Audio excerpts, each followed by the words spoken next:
दोस्तों, हम में से ज्यादातर लोग यही चाहते हैं कि हमारा घर बहुत बड़ा हो और उस घर में हम हमेशा के लिए रहें। लेकिन इस दुनिया में बहुत से ऐसे केसेस भी मौजूद हैं जब लोग अपनी बड़ी बड़ी हवेलियों को अपना स्थायी ठिकाना नहीं बना पाते। वो यहाँ से चले जाते हैं और फिर कभी वापस लौट कर नहीं आते। और आज मैं आपको कुछ ऐसी ही हवेलियों के बारे में बताने वाला हूँ जो आज भी किसी के लौट के आने का इंतजार कर रही हैं।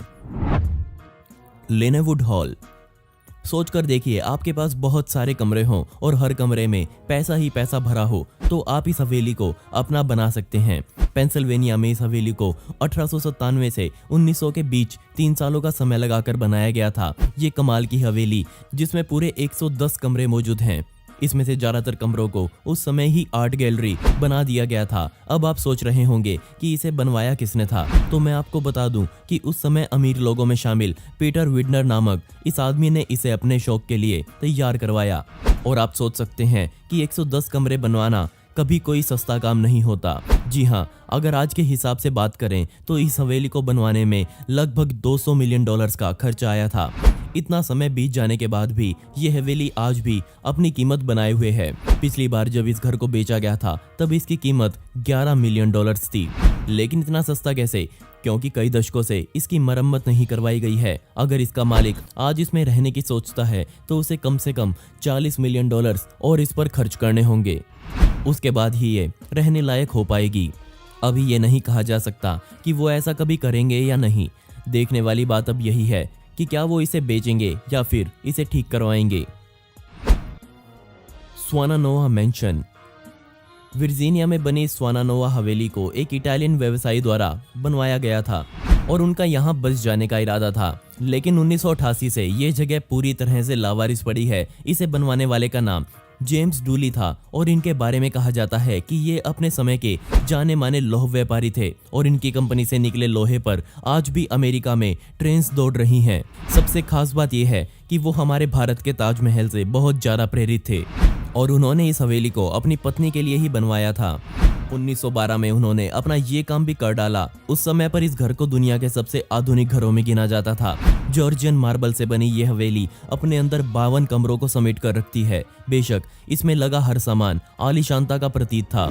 इसके अलावा सबसे कमाल की बात यह है कि सिर्फ इस घर के लिए पूरा का पूरा एक पावर प्लांट लगाया गया जिससे बिजली इस घर तक पहुंचाई गई। जी हाँ, आपने बिल्कुल सही सुना। और उस समय इसके बारे में जानकर हर कोई इंसान हैरान था।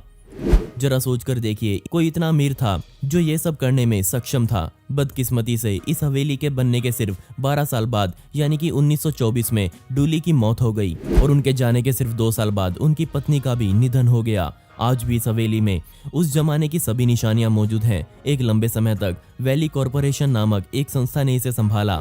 इसके बाद 1948 में एक वैज्ञानिक ने इसे किराए पर लिया। उन्होंने इसमें रहने के साथ साथ एक म्यूजियम भी बनाया। 1963 में ये वैज्ञानिक भी इस दुनिया से चले गए, जिसके बाद उनकी पत्नी ने इसे संभाला और 1988 में उनकी भी मौत हो गई। और उसी के बाद से इस हवेली में आज तक कोई रहने नहीं आया है। दुख की बात यह है कि आज इस इमारत की हालत बेहद खस्ता हो चुकी है। देखभाल ना होने की वजह से ये बुरी तरह जगह जगह से झड़ रही है। दोस्तों, बात कर लेते हैं 1xBet के बारे में, जिसमें आप अपने पसंदीदा गेम्स खेलकर घर बैठे बैठे पैसे कमा सकते हैं। जी हाँ, गेम भी खेलना और पैसे भी कमाना। तो देर किस बात की, कमेंट सेक्शन में दिए गए लिंक पर क्लिक करके अभी रजिस्टर करें और मेरे लिंक से रजिस्टर करने पर आपको 100% तक का बोनस मिलेगा। तो दोस्तों, देर किस बात की, तुरंत 1xBet पर रजिस्टर करें और खेल खेल में खूब पैसा कमाएं। विलाडेवेक्ची। अब बात करते हैं एक भूतिया कहानी की। विलाडेवेक्ची या फिर जिसे रेड हाउस के नाम से भी जाना जाता है, इसे 1850 के आसपास कभी बनवाया गया था। इटली के रहने वाले फिलिक्स डे वेक्ची, जिनको गर्मियों में अपना समय बिताने के लिए पहाड़ों में घर चाहिए था, इसलिए उन्होंने इस हवेली को बनवा डाला। एक लंबे समय तक ये हवेली पूरे देश में आलीशानता की निशानी थी। इसके हर कमरे में हीटर्स लगे हुए थे।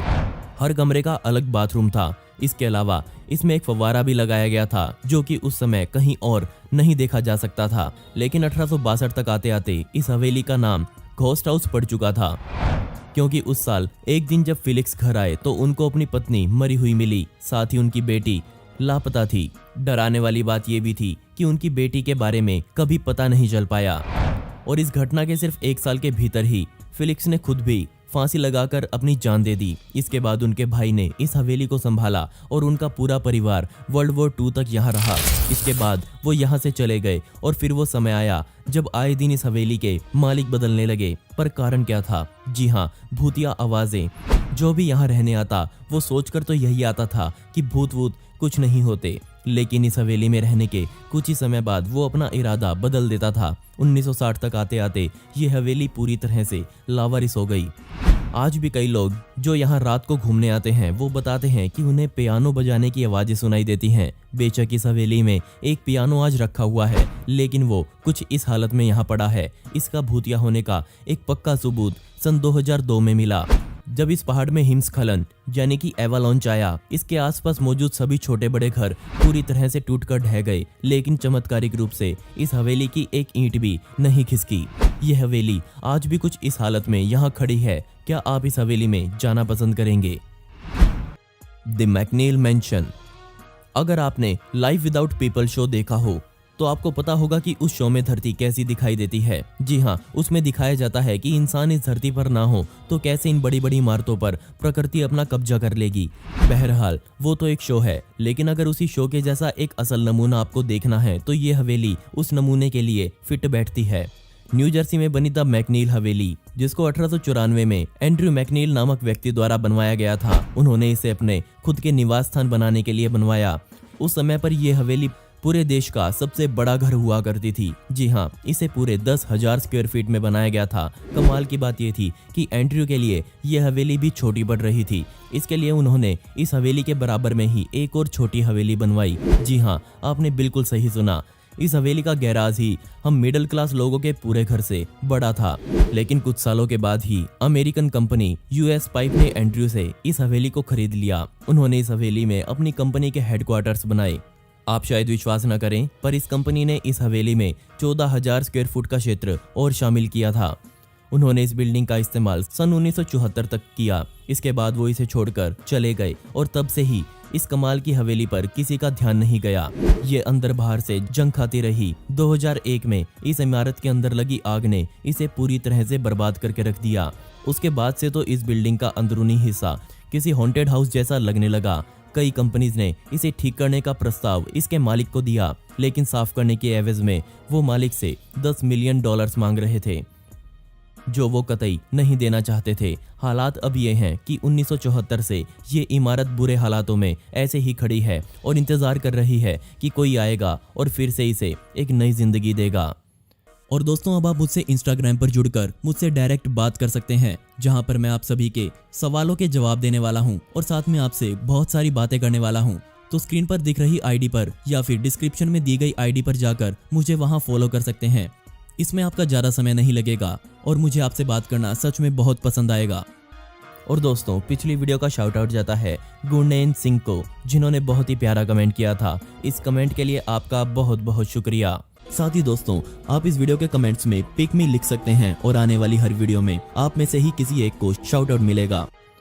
दोस्तों, आपको ये कमाल की हवेलियां कैसी लगी मुझे नीचे कमेंट सेक्शन में जरूर बताइएगा। और इस वीडियो का पार्ट 2 चाहिए हो तो कमेंट में पार्ट 2 जरूर लिखें। ऐसे ही इंटरेस्टिंग वीडियोस देखने के लिए मिस्टीरियस दुनिया को अभी सब्सक्राइब करें। मिलते हैं अगली वीडियो में। ये वीडियो देखने के लिए